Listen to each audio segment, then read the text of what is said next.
To Bethlehem one Christmas Eve, Joe and me we made our way. The frost was lying thick and deep, and the winter winds did flay.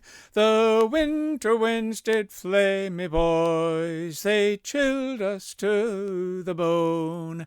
And we were there for the census sake, 100 miles from home. Now Joe, he knocked on the first inn door to see if there was room. There's nothing I can do for yez until the 1st of June. There's nothing I can do for yez if you're too dignified. But if in a stable you will lie, you can step around the side. Now I was nearly 9 months gone on this cold old Christmas Eve, and the tale of who the father was, sure no one would believe. Sure no one would believe, me boys, a tale I'll tell yez now, of how I came to be lying there with a donkey and a cow.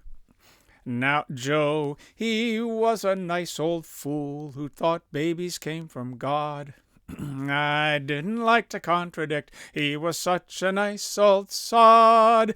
He was such a nice old sod, me boys, that him I could not tell how in early spring, when small birds sing, I was met by Gabriel. "Hail Mary, dear, you're full of grace," said Gabby then to me, "and I got a bit of news for you," he continued pleasantly. "You're going to have a baby boy," he went on with a grin, "and you'll be the first to have the likes without committing sin."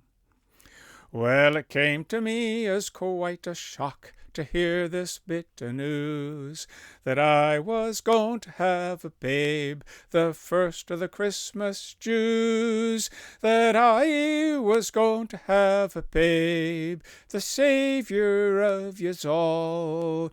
And that's how I came to be lying there that evening in a stall.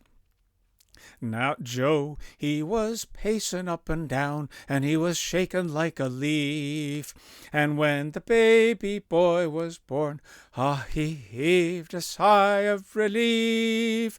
Says I to Joe, "Thank God for that," in accents sweet and mild. "You're a Jesus Christ," said Joseph, "and that's what we call the child."